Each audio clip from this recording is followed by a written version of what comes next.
empowering women in Christ. Hallelujah. Shekinah ന്യൂസിന്റെ എല്ലാ പ്രിയ പ്രേക്ഷകർക്കും നമ്മുടെ കർത്താവായ യേശു ക്രിസ്തുവിന്റെ കൃപയും സമാധാനവും ആശംസിക്കുകയാണ്. പ്രഷില്ല പ്രോഗ്രാമിലേക്ക് എല്ലാവരെയും ഏറ്റവും സ്നേഹത്തോടെ സ്വാഗതം ചെയ്യുന്നു.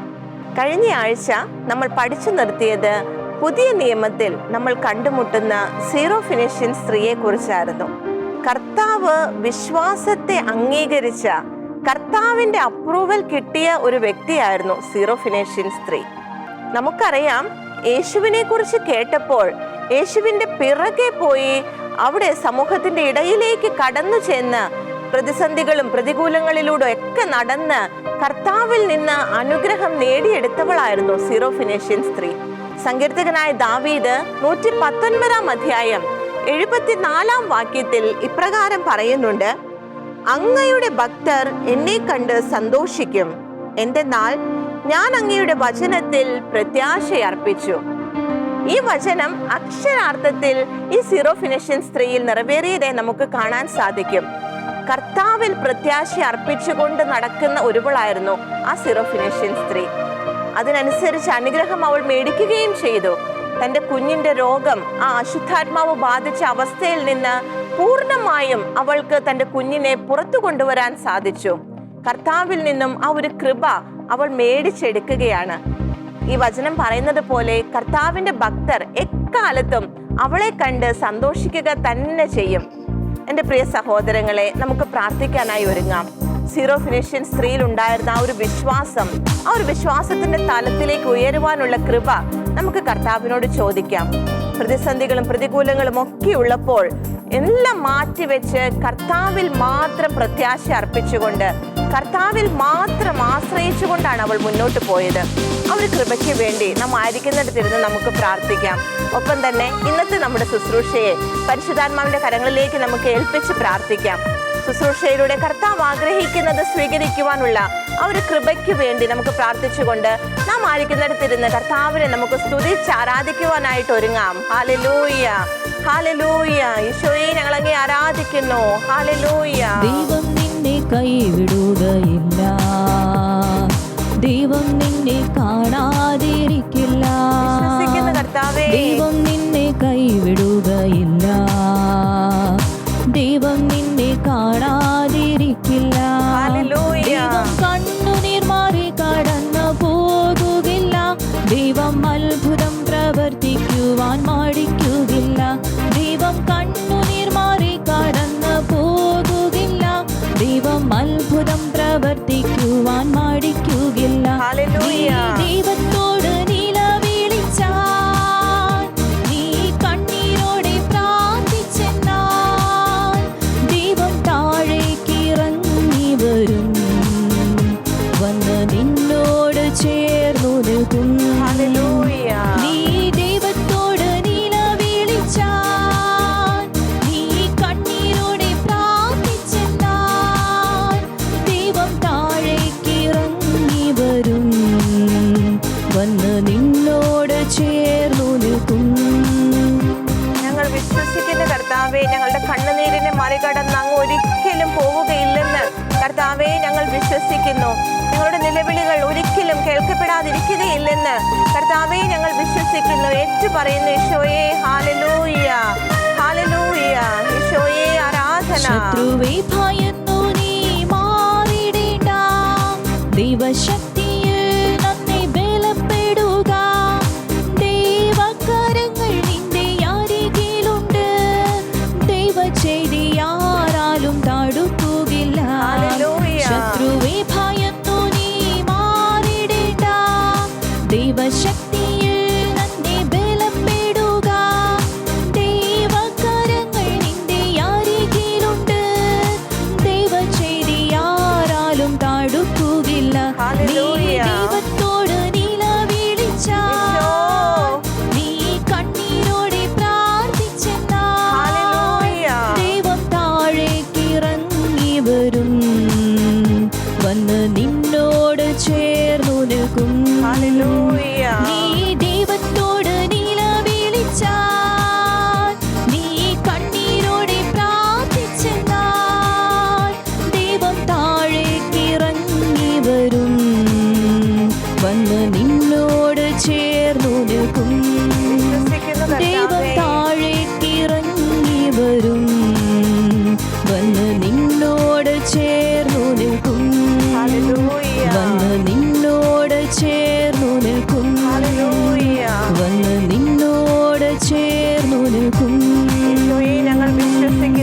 ഞങ്ങളോടൊപ്പം എപ്പോഴുമുള്ള കർത്താവേ, ഞങ്ങളങ്ങേ ആരാധിക്കുന്നു. Hallelujah, hallelujah, hallelujah.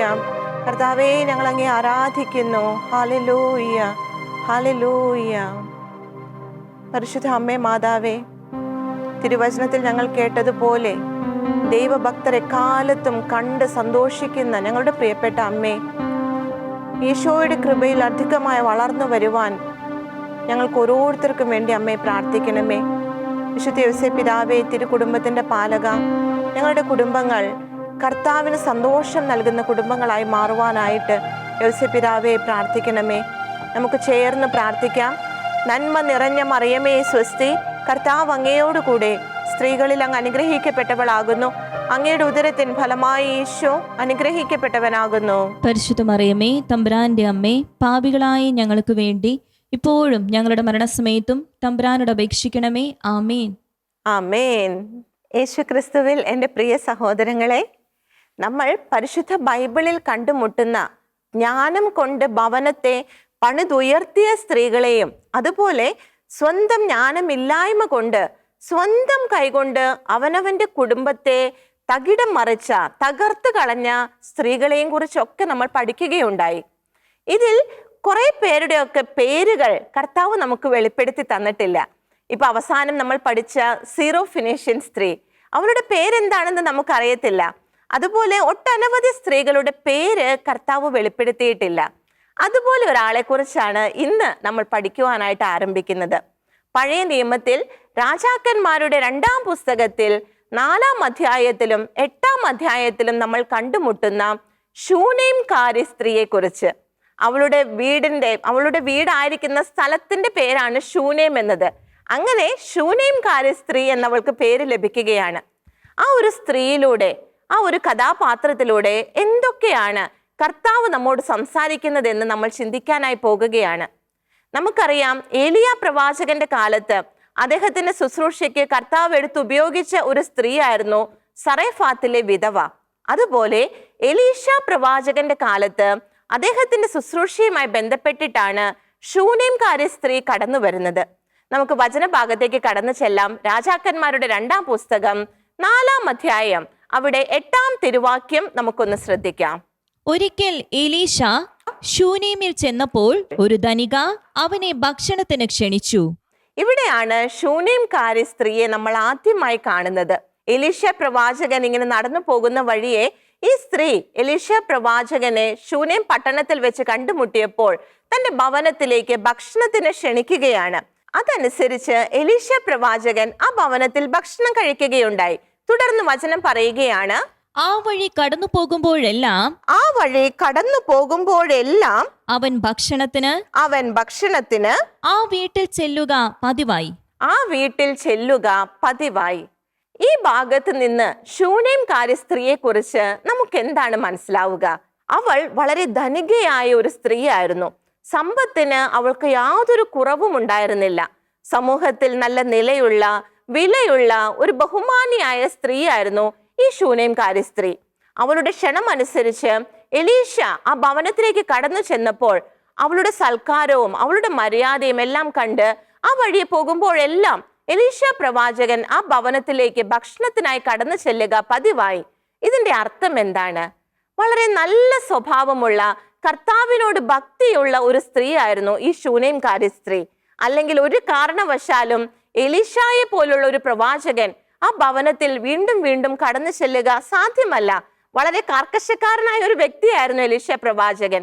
അദ്ദേഹം ആ ഭവനത്തിലേക്ക് ഇടയ്ക്കിടയ്ക്ക് ചെല്ലുന്നു എന്ന് പറയുമ്പോൾ ആ സ്ത്രീ തികച്ചും നല്ല ഒരു വ്യക്തിത്വത്തിന് ഉടമയായിരുന്നു എന്ന് വേണം നമ്മൾ ചിന്തിക്കുവാൻ. തുടർന്ന് 9ഉം 10ഉം വാക്യങ്ങൾ നമുക്കൊന്ന് ശ്രദ്ധിക്കാം. അവൾ ഭർത്താവിനോട് പറഞ്ഞു, ഇതിലെ പോകാറുള്ള ആ മനുഷ്യൻ ഒരു ദൈവപുരുഷനാണ്. നമുക്ക് മട്ടുപ്പാവിൽ ചെറിയൊരു മുറിയുണ്ടാക്കി അതിൽ കിടക്കയും മേശയും കസേരയും വിളക്കും വെക്കാം. വരുമ്പോഴൊക്കെ അവൻ അവിടെ വിശ്രമിക്കാമല്ലോ. ഇവിടെ ഈ ശൂനേംകാരി സ്ത്രീയിലൂടെ കർത്താവ് നമ്മോട് എന്താണ് പറയുന്നതെന്ന് നമുക്കൊന്ന് ചിന്തിക്കാം. ഈ സ്ത്രീ എലീശ പ്രവാചകനുമായി പരിചയത്തിലാവുകയാണ്.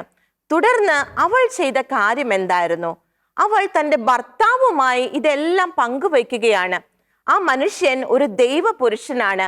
അദ്ദേഹത്തിന് വേണ്ടുന്നതായ എല്ലാ സഹായവും ചെയ്തു കൊടുക്കണമെന്ന് അവൾ തൻ്റെ ഭർത്താവിനോട് പങ്കുവെക്കുകയാണ്.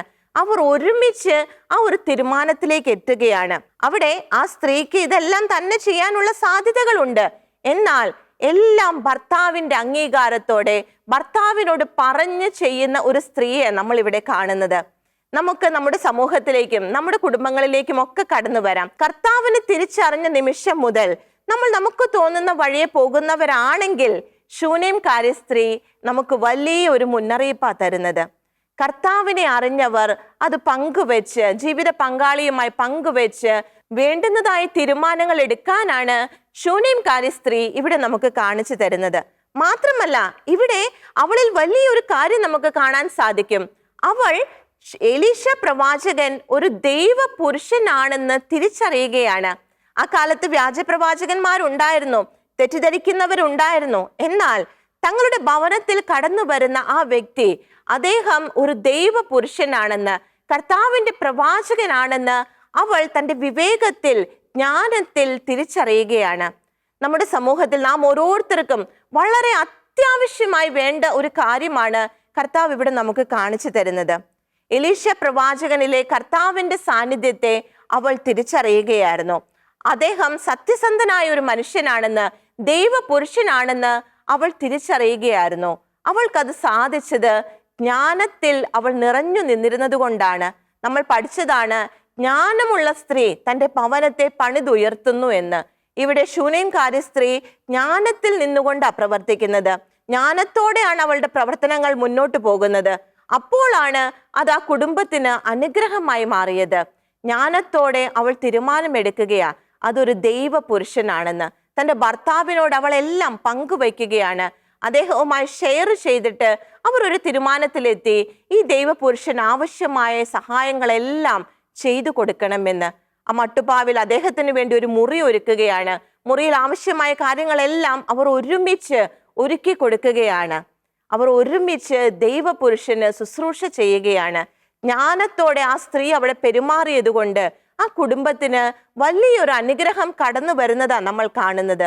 നമ്മൾ ഇതിനു മുൻപും ചിന്തിച്ചിട്ടുള്ള കാര്യമാണ്, ദൈവപുരുഷന്മാരെ, കർത്താവിന് വേണ്ടി നിൽക്കുന്നവരെ, കർത്താവിന്റെ ശുശ്രൂഷകരെ, കർത്താവിന്റെ പുരോഹിതരെ എല്ലാം നമ്മൾ എപ്രകാരമാണ് സഹായിക്കേണ്ടതെന്ന്, അവരെ നമ്മൾ എപ്രകാരം കരുതണമെന്ന് കർത്താവിന്റെ വചനം തന്നെ വീണ്ടും വീണ്ടും നമ്മോട് ആവശ്യപ്പെടുന്ന ഒരു കാര്യമാണ്. പൗലോസ് ശ്ലീഹ റോമാക്കാർക്ക് എഴുതിയ ലേഖനത്തിലേക്ക് നമുക്കൊന്ന് കടന്നു വരാം.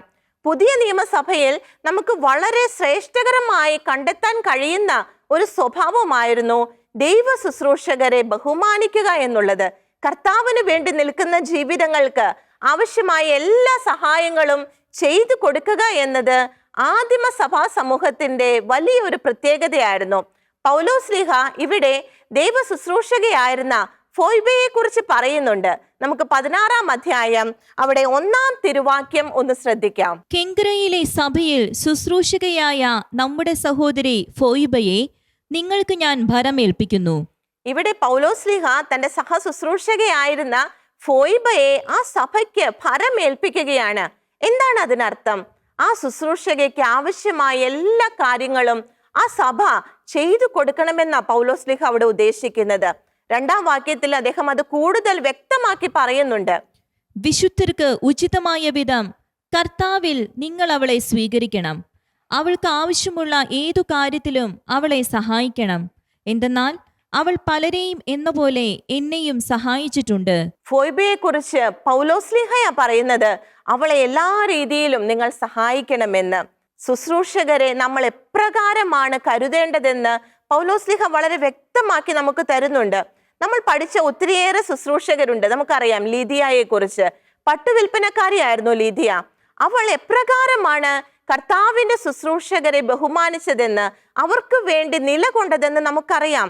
തനിക്കുണ്ടായിരുന്ന സാധ്യതകളെല്ലാം അവൾ അവർക്ക് വേണ്ടി ചെലവഴിക്കുകയാണ്. പൗലോസ് ശ്ലീഹായ്ക്കും എല്ലാം ആ സഭാ ശുശ്രൂഷയിൽ പെട്ട എല്ലാവർക്കും ആവശ്യമായ കാര്യങ്ങൾ അവൾ ചെയ്തു കൊടുക്കുന്നുണ്ട്. നമ്മുടെ ശുശ്രൂഷയുടെ പേരിന്റെ കാരണക്കാരിയായ പ്രിസ്കില്ല, അക്വില പ്രിസ്കില്ല ദമ്പതികളെ കുറിച്ച് നമുക്കറിയാം. പൗലോസ് ശ്ലീഹായുടെ ശുശ്രൂഷയിൽ ഒത്തിരിയേറെ സഹായം ചെയ്തവരായിരുന്നു അവർ. അപ്പോളോസിന്റെ ശുശ്രൂഷ ജീവിതത്തിൽ തന്നെ വലിയൊരു പങ്ക് വഹിച്ചവരായിരുന്നു അവർ. അതുപോലെ എത്രയോ ആൾക്കാരെ നമുക്ക് കാണാനായിട്ട് സാധിക്കും. ശുശ്രൂഷകരെ ബഹുമാനിക്കുന്നതിലൂടെ, അവരെ സഹായിക്കുന്നതിലൂടെ കർത്താവിന്റെ അനുഗ്രഹങ്ങൾ നേടിയെടുക്കുന്നവരെ. വിശുദ്ധ മത്തായി ശ്ലീഹ എഴുതിയ സുവിശേഷത്തിലേക്ക് നമുക്കൊന്ന് കടന്നു വരാം. അവിടെ 10-ാം അധ്യായം 41-ാം തിരുവാക്യത്തിൽ കർത്താവ് തന്നെ നമ്മളോട് വളരെ വ്യക്തമായി പറഞ്ഞു തരുന്നുണ്ട്. പ്രവാചകനെ പ്രവാചകനായി സ്വീകരിക്കുന്നവന് പ്രവാചകന്റെ പ്രതിഫലവും നീതിമാനെ നീതിമാനായി സ്വീകരിക്കുന്നവന് നീതിമാന്റെ പ്രതിഫലവും ലഭിക്കുന്നു. വളരെ വ്യക്തമായിട്ടാണ് കർത്താവ് പറയുന്നത്.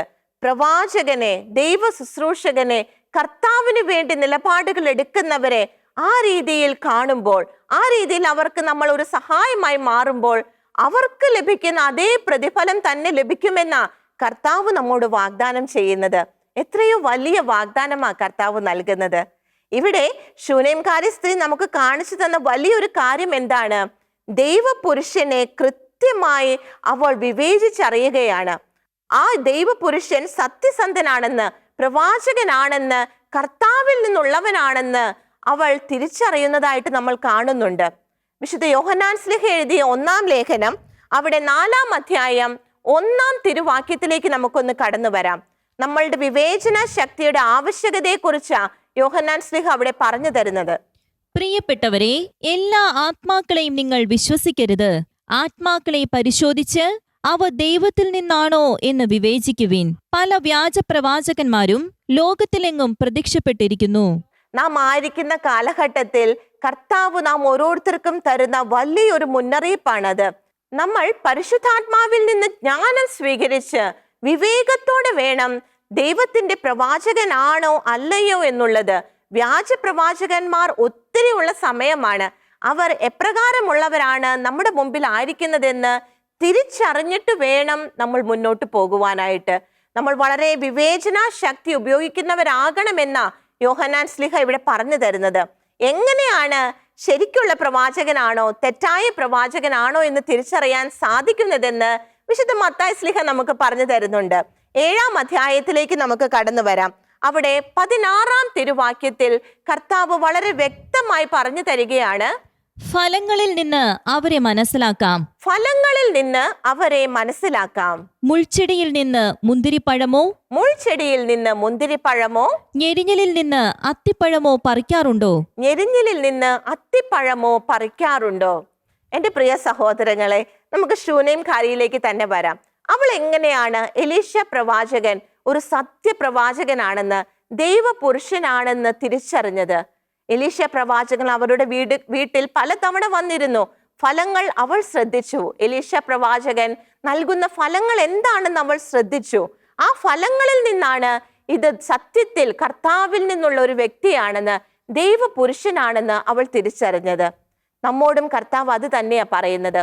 ഒരിക്കൽ കൂടി വിശുദ്ധ മത്തായി ശ്ലീഹ എഴുതിയ സുവിശേഷം 7-ാം അധ്യായം 20-ാം വാക്യം നമുക്കൊന്ന് ശ്രദ്ധിക്കാം. അവരുടെ ഫലങ്ങളിൽ നിന്ന് നിങ്ങൾ അവരെ അറിയും. കർത്താവ് നാം ഓരോരുത്തരോടും പറയുകയാണ്, നാം ഇടപെടുന്നവരുടെ ഫലങ്ങളിൽ നിന്ന് നിങ്ങൾ അവരെ അറിയും. അങ്ങനെ വിവേചന ശക്തി ഉപയോഗിച്ച് വളരെ വിവേകത്തോടെ ഫലങ്ങളിൽ നിന്ന് അവരെ തിരിച്ചറിഞ്ഞുകൊണ്ട് കർത്താവിന്റെ പ്രവാചകർക്ക് വേണ്ടുന്നതായ പരിഗണന നൽകാൻ, കർത്താവിന് വേണ്ടി നിൽക്കുന്നവർക്ക് വേണ്ടുന്നതായ പരിഗണന നൽകാൻ ശൂനേംകാരി സ്ത്രീയിലൂടെ കർത്താവ് നമ്മോട് ആവശ്യപ്പെടുകയാണ്. വീണ്ടും നമുക്ക് നോക്കുമ്പോൾ കർത്താവിന് വേണ്ടി, അല്ലെങ്കിൽ ശൂനേംകാരി സ്ത്രീ എന്തിനു വേണ്ടിയാ ഈ ദൈവപുരുഷനെ ഇപ്രകാരം സഹായിച്ചത്? സ്വന്തമായ നേട്ടങ്ങൾക്ക് വേണ്ടിയാണോ? അവൾ ധനികയായിരുന്നു, അവൾക്ക് ആവശ്യമായതെല്ലാം അവൾക്കുണ്ടായിരുന്നു. എന്നാൽ അവൾക്കും ആവശ്യങ്ങൾ വേറെ അധികം ഉണ്ടായിരുന്നു. അവൾക്ക് എത്തിപ്പിടിക്കാൻ പറ്റാത്ത പല ആവശ്യങ്ങളും അവൾക്കുണ്ടായിരുന്നു. എന്നാൽ ഒരിക്കൽ പോലും ഈ ശൂനേംകാരി സ്ത്രീ തൻ്റെ ആവശ്യങ്ങൾ, തനിക്ക് വേണ്ട കാര്യങ്ങൾ എലീശ പ്രവാചകനോട് ചോദിക്കുന്നതായി നമ്മൾ കാണുന്നില്ല. വീണ്ടും നമ്മൾ ആ വചനഭാഗത്തിൽ മുന്നോട്ട് വരുമ്പോൾ രാജാക്കന്മാരുടെ 2-ാം പുസ്തകം 4-ാം അധ്യായം അവിടെ 13-ാം തിരുവാക്യം നമുക്കൊന്ന് ശ്രദ്ധിക്കാം. എലീശ ഭൃത്യനോട് പറഞ്ഞു, അവളോട് പറയുക, നീ ഞങ്ങൾക്ക് വേണ്ടി എത്ര ബുദ്ധിമുട്ടി. ഞങ്ങൾ എന്താണ് നിനക്ക് വേണ്ടി ചെയ്യേണ്ടത്? രാജാവിനോടോ സൈന്യാധിപനോടോ ശുപാർശ ചെയ്യണമോ? അവൾ പറഞ്ഞു, ഞാൻ വസിക്കുന്നത് എൻ്റെ ജനത്തിന്റെ കൂടെയാണ്. ഈ ഒരു വചനഭാഗത്ത് നിന്ന് കർത്താവിന്റെ ശുശ്രൂഷകനെ, ദൈവപുരുഷനായ എലീശായെ ഇത്രമാത്രം സഹായിച്ചത്, അദ്ദേഹത്തിന് വേണ്ടുന്നതായ കാര്യങ്ങളൊക്കെ ചെയ്തു കൊടുത്തത് വേറെ ഒരു താല്പര്യത്തോടെയും ആയിരുന്നില്ല എന്നത് നമുക്ക് വ്യക്തമാണ്. തൻ്റെ ഒരു ആവശ്യവും ഇവിടെ ഈ ശൂനേംകാരി സ്ത്രീ എലീശ പ്രവാചകനോട് പറയുന്നില്ല. രാജാവിനോടോ മറ്റ് പവറിലുള്ള ആരോട് വേണമെങ്കിലും പറഞ്ഞ് എന്തു വേണമെങ്കിലും ചെയ്യാം, തങ്ങൾക്ക് ചെയ്തതിൻ്റെ എല്ലാം പ്രതിഫലമായി എന്തു വേണമെങ്കിലും ചെയ്യാം എന്ന് എലീശ പ്രവാചകൻ പറയുമ്പോൾ ഇവൾ എന്താ മറുപടി പറഞ്ഞേ? ഞാൻ എൻ്റെ ജനത്തിൻ്റെ ഇടയിൽ വളരെ സന്തോഷത്തോടെ സ്വസ്ഥമായിട്ടാണ് കഴിയുന്നത്, എനിക്കിതിന് പകരമായിട്ട് യാതൊന്നും ആവശ്യമില്ലെന്ന് അവൾ പറയുകയാണ്. എന്നാൽ ഇത് പറയുന്ന ഈ നിമിഷത്തിലും അവൾക്ക് ഒത്തിരിയേറെ ആവശ്യങ്ങൾ ഉണ്ടായിരുന്നു. അവരുടെ ജീവിതത്തിൽ വളരെ ആഗ്രഹിക്കുന്ന കാര്യങ്ങൾ ഉണ്ടായിരുന്നു. തുടർന്നുള്ള വചനത്തിൽ നിന്നാണ് നമുക്കത് വ്യക്തമാകുന്നത്. നമുക്ക് 14-ാം വാക്യത്തിലേക്ക് കടന്നു വരാം. തിരുവചനം പറയുകയാണ്, എലീശ പറഞ്ഞു, എലീശ ഗഹസിയോട്, തന്റെ ഭൃത്യനോട് വീണ്ടും പറയുകയാണ്, അവൾക്ക് വേണ്ടി എന്താണ് ചെയ്യേണ്ടത്? അവൾക്ക് വേണ്ടി എന്താണ് ചെയ്യേണ്ടത്? ഗഹസി പറഞ്ഞു, ഗഹസി അതിന് കൃത്യമായിട്ട് ഉത്തരം പറഞ്ഞു കൊടുക്കുകയാണ്. അവൾക്ക് മക്കളില്ല, അവൾക്ക് മക്കളില്ല, ഭർത്താവ് വൃദ്ധനുമാണ്. ഭർത്താവ് വൃദ്ധനുമാണ്. ഇക്കണ്ട കാലമൊക്കെ അതിശക്തനായ കർത്താവിന്റെ കയ്യിലെ വലിയ ഉപകരണമായ എലീശ പ്രവാചകൻ അവളുടെ വീട്ടിൽ ഉണ്ടായിരുന്നിട്ടും ഒരിക്കൽ പോലും അവൾ ഈ വിഷമം എലീശ പ്രവാചകനോട് പറഞ്ഞിട്ടില്ല. ഇതൊരു ബുദ്ധിമുട്ടായിട്ട് അവൾ പറഞ്ഞിട്ടില്ല. എന്തുകൊണ്ടാ? അവൾ ഈ പ്രതിഫലത്തിലേക്ക് ഒരിക്കൽ പോലും നോക്കിയിട്ടില്ല. നിസ്വാർത്ഥമായിട്ടാണ് അവൾ എലീശ പ്രവാചകന് സേവനം ചെയ്തത്. ഈ ഒരു കാര്യം ഗഹസി തിരിച്ചറിയുകയാണ്. അവർക്ക് മക്കളില്ലെന്നും ഭർത്താവ് വൃദ്ധനാണെന്നും ഇതാണ് അവരുടെ ജീവിതത്തിലെ ഉള്ള ഒരു വലിയ കുറവെന്നും ഗഹസി തിരിച്ചറിഞ്ഞ് എലീശ പ്രവാചകനോട് ഇത് പറയുകയാണ്. ഇതറിഞ്ഞ എലീശ പ്രവാചകൻ തൊട്ടടുത്ത വാക്യത്തിൽ എന്താണ് പറയുന്നത്? അവൻ പറഞ്ഞു, എലീശ പ്രവാചകൻ പറഞ്ഞു, അവളെ വിളിക്കുക. വിളിച്ചപ്പോൾ അവൾ വാതിൽക്കൽ വന്നു നിന്നു. എലീശ പറഞ്ഞു, അടുത്ത വർഷം ഈ സമയത്ത് നീ ഒരു പുത്രനെ താലോലിക്കും. അവൾ പറഞ്ഞു, ഇല്ല ദേവപുരുഷ, പ്രഭു, ഈ ദാസിയോട് വ്യാജം പറയരുതേ. ആ ശൂനേംകാരി സ്ത്രീക്ക് എന്താണ് ആവശ്യമെന്ന് തിരിച്ചറിഞ്ഞപ്പോൾ എലീശ പ്രവാചകൻ കർത്താവിൽ നിന്ന് ഈ ഒരു അനുഗ്രഹത്തെ അവളുടെ ജീവിതത്തിലേക്ക് പകർന്നു കൊടുക്കുകയാണ്. അടുത്ത വർഷം ഇതേ സമയം തനിക്കൊരു കുഞ്ഞുണ്ടായിരിക്കുമെന്ന് ശൂനേംകാരി സ്ത്രീയോട് എലീശ പ്രവാചകൻ പറയുകയാണ്. ഇത് കേട്ടപ്പോൾ ആദ്യം ശൂനേംകാരി സ്ത്രീക്ക് അത്രയ്ക്ക് അതങ്ങോട്ട് വിശ്വസിക്കാൻ പറ്റിയില്ല. എന്നോട് കള്ളം പറയരുതെന്നാണ് ശൂനേംകാരി സ്ത്രീ ഉടനടി പ്രതികരിക്കുന്നത്. എന്നാൽ കർത്താവ് ഈ വലിയ അനുഗ്രഹത്തെ ആ സഹോദരിക്ക്, ശൂനേംകാരി സ്ത്രീയുടെ കുടുംബത്തിന് പകർന്നു കൊടുക്കുകയാണ്. നിസ്വാർത്ഥമായി കർത്താവിന്റെ ശുശ്രൂഷകരെ ശുശ്രൂഷിച്ചപ്പോൾ, അവർക്ക് ആവശ്യമായതെല്ലാം ചെയ്തു കൊടുത്തപ്പോൾ കർത്താവ് അവളെ വെറുതെ അങ്ങോട്ട് വിടുവല്ല ചെയ്തേ. അവളുടെ ജീവിതത്തിൽ നൽകേണ്ടതായ ഏറ്റവും വലിയ അനുഗ്രഹത്തെ കർത്താവ് അവളുടെ ജീവിതത്തിലേക്ക് പകർന്നു കൊടുക്കുകയാണ്. തൻ്റെ ജീവിതത്തിൽ അവൾ ചെയ്ത എല്ലാ നന്മ പ്രവൃത്തികൾക്കും കർത്താവ് അവൾക്ക് പ്രതിഫലം കൊടുക്കുകയാണ്. 17-ാം വാക്യം നമുക്കൊന്ന് ശ്രദ്ധിക്കാം. എലീശ പറഞ്ഞതുപോലെ അവൾ ഗർഭം ധരിച്ച് അടുത്ത വസന്തത്തിൽ ഏകദേശം ആ സമയത്ത് ഒരു പുത്രനെ പ്രസവിച്ചു. അങ്ങനെ ആ കുടുംബത്തിലേക്ക് കർത്താവ് വലിയൊരു അനുഗ്രഹത്തെ കടത്തിക്കൊണ്ട് വരികയാണ്. എന്തുകൊണ്ടാ? അവിടെ ജ്ഞാനമുള്ള ഒരു സ്ത്രീ ഉണ്ടായിരുന്നു. ആ സ്ത്രീയുടെ ജ്ഞാനം ആ കുടുംബത്തെ പണിതുയർത്തുകയാ ചെയ്തത്. അവളിലൂടെ, അവളുടെ പ്രവർത്തികളിലൂടെ കർത്താവ് ആ കുടുംബത്തെ അനുഗ്രഹിക്കുകയാണ്. ആ കുടുംബത്തെ പണിതുയർത്തുവാനായി ശൂനേംകാരി സ്ത്രീയെ കർത്താവ് ഉപയോഗിക്കുകയായിരുന്നു. മാനുഷികമായി ഒരിക്കലും സാധിക്കാത്ത ആ വലിയ അനുഗ്രഹത്തെ കർത്താവ് ആ ഭവനത്തിന് നൽകുകയാണ്. എൻ്റെ പ്രിയമുള്ള സഹോദരങ്ങളെ, ഈ ശൂനേംകാരി സ്ത്രീയിലൂടെ കർത്താവ് നമ്മോട് പറഞ്ഞ കാര്യങ്ങൾ വിവേകത്തോടെ, വിവേചനത്തോടെ നാം ആയിരിക്കേണ്ടതിൻ്റെ ഏറ്റവും വലിയ ആവശ്യകത, പ്രത്യേകിച്ച് ഇന്നത്തെ കാലഘട്ടത്തിൽ കർത്താവ് തന്നെ വ്യാജപ്രവാചകന്മാരെ കുറിച്ച് നമുക്ക് വാർണിംഗ് തന്നിട്ടുള്ളതാണ്. ഒത്തിരിയേറെ മുന്നറിയിപ്പുകൾ തന്നിട്ടുള്ളതാണ്. ഈ ഒരു കാലഘട്ടത്തിൽ കർത്താവിന്റെ ജ്ഞാനം പ്രാപിച്ചുകൊണ്ട് കർത്താവ് ആഗ്രഹിക്കുന്നത് പോലെ പ്രവർത്തിക്കുവാൻ നമുക്ക് ഓരോരുത്തർക്കും സാധിക്കട്ടെ. ആ ഒരു കൃപയ്ക്കായിട്ട് നമുക്ക് പ്രാർത്ഥിക്കാം. പരിശുദ്ധാത്മാവിന്റെ ഫലങ്ങൾ നമ്മുടെ ജീവിതത്തിൽ നിറയുവാനായിട്ട്, വരങ്ങൾ നമ്മുടെ ജീവിതത്തിൽ നിറയുവാനായിട്ട് നമുക്ക് ഒരുമിച്ച് പ്രാർത്ഥിക്കുവാനായിട്ട് ഒരുങ്ങാം.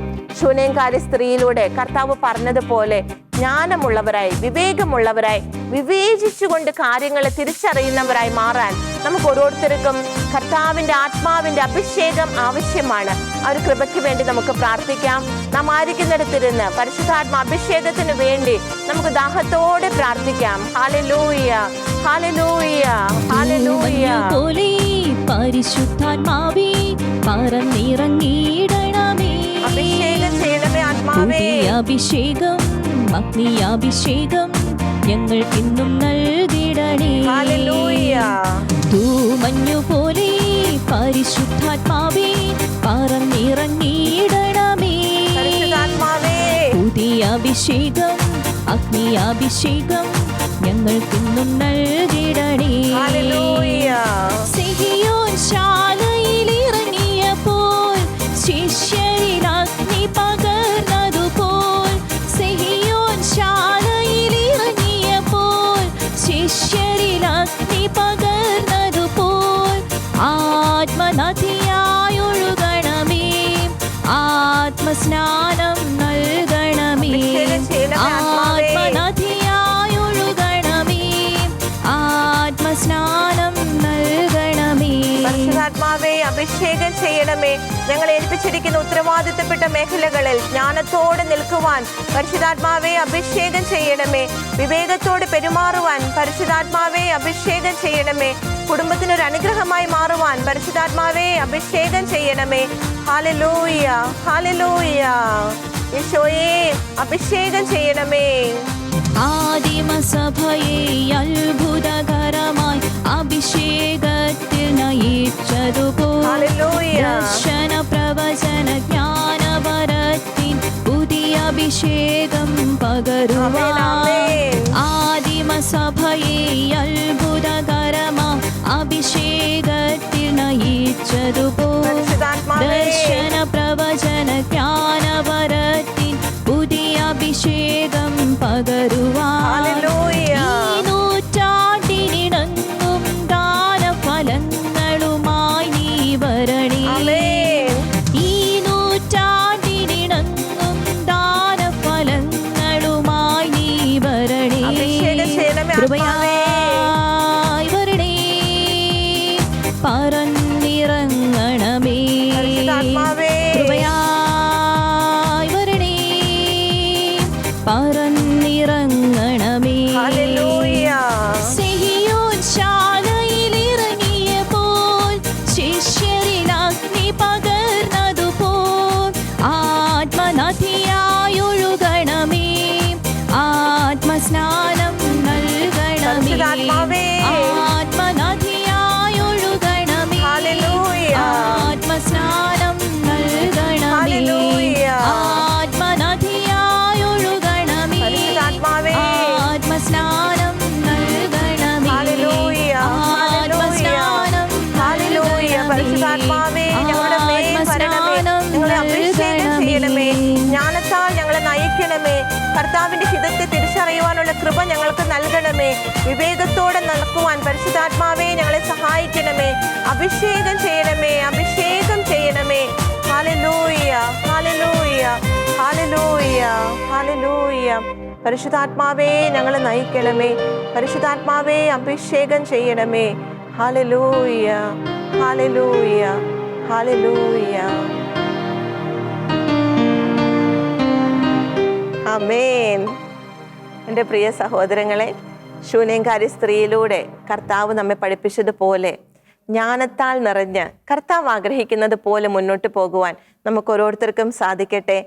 കർത്താവിൻ്റെ ശുശ്രൂഷകരെ, കർത്താവിനെ നിലപാടെടുക്കുന്നവരെ നമുക്ക് ബഹുമാനിക്കാം. അവരെ വേണ്ട രീതിയിലെല്ലാം സഹായിക്കാം. അങ്ങനെ കർത്താവിൽ നിന്നും കൂടുതൽ കൂടുതൽ അനുഗ്രഹങ്ങൾ പ്രാപിച്ചുകൊണ്ട് നമ്മുടെ വിശ്വാസയാത്രയിൽ ഉറപ്പോടെ ധൈര്യത്തോടെ നമുക്ക് മുന്നോട്ട് പോകാം. കർത്താവ് എല്ലാവരെയും സമൃദ്ധമായി അനുഗ്രഹിക്കുകയും പരിപാലിക്കുകയും ചെയ്യട്ടെ. നിങ്ങളുടെ അഭിപ്രായങ്ങളും പ്രാർത്ഥനാ നിയോഗങ്ങളും ഞങ്ങളെ അറിയിക്കുക. ഞങ്ങളുടെ നമ്പർ 9495219811. ഞങ്ങളുടെ ഇമെയിൽ priscilla@gmail.com. ഞങ്ങളുടെ address പ്രിഷില്ല Shekinah news, Thalikkode, Pattikkad PO, Thrissur, Kerala 680652.